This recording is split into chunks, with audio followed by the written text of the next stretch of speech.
బెంగళూరులోని ఈజీపుర అనే ఏరియాలో 108 అడుగులు ఉన్న విష్ణు విగ్రహాన్ని పెట్టారు. ఈ విగ్రహానికి ఉపయోగించిన రాయిని ఎక్కడి నుంచి తీసుకొచ్చారు, ఎన్ని రోజులు పట్టింది, బెంగళూరులో ఈ విగ్రహాన్ని నిలబెట్టడానికి ముందు వచ్చిన సవాల్ ఏంటన్నది ఈ వీడియోలో చూద్దాం. Hi hello guys, welcome back to my channel. నా పేరు స్నేహ.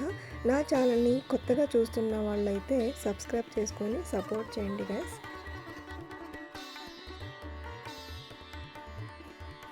బెంగళూరులోని ఈజీపురాలో శ్రీ కోదండరామస్వామి ఆలయం ఒకటి ఉంది.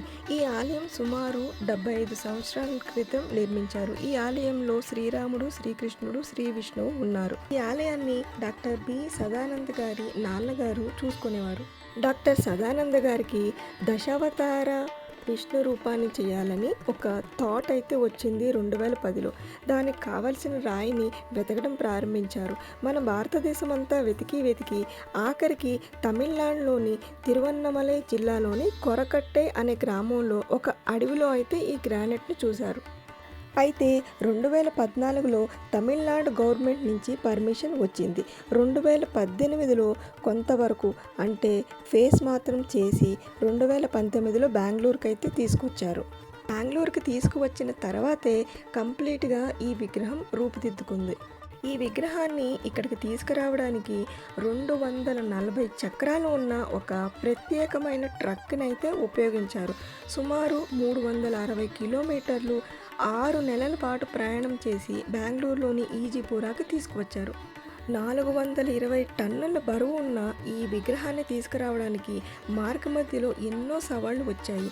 రహదారులు పెద్దగా లేకపోవడం వల్ల వాటిని పెద్దగా చేయడము, కరెంటు స్తంభాలు అడ్డుగా ఉన్నవన్నీ తీసివేయడము, ఇంకా చాలా ఇళ్లను తొలగించడం జరిగింది. ఈ విగ్రహం యొక్క విశిష్టత ఏంటి అంటే 108 అడుగుల పొడవు, 420 టన్నుల బరువు, 11 తలలు, 16 చేతులు, భూమి, సముద్రం, సూర్యుడు, చంద్రుడు, నదులు, పర్వతాలు, ఇలాంటి చాలా విశేషాలు ఇందులో అయితే ఉన్నాయి.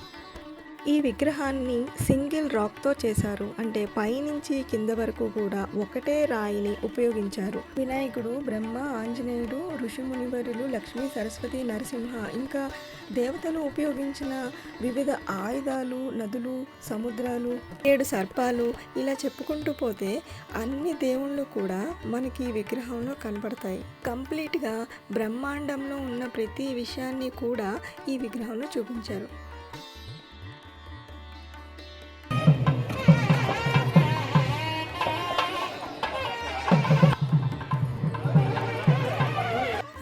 పదిలో ఇలాంటి ఒక విగ్రహాన్ని చేయాలి అని అనుకొని 2025కి దీన్ని కంప్లీట్ చేశారనమాట.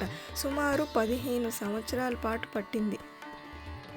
బెంగళూరులో ఈ విగ్రహ ప్రారంభోత్సవం మే 31 నుంచి జూన్ 2 వరకు జరిగిందనమాట.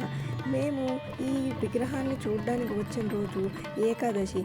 ఆ రోజు రథోత్సవం జరుగుతుంది. దానికి ఏర్పాట్లన్నీ చేస్తూ ఉన్నారు. Thanks for watching guys. ఇంకో వీడియోలో మళ్ళీ కలుద్దాం.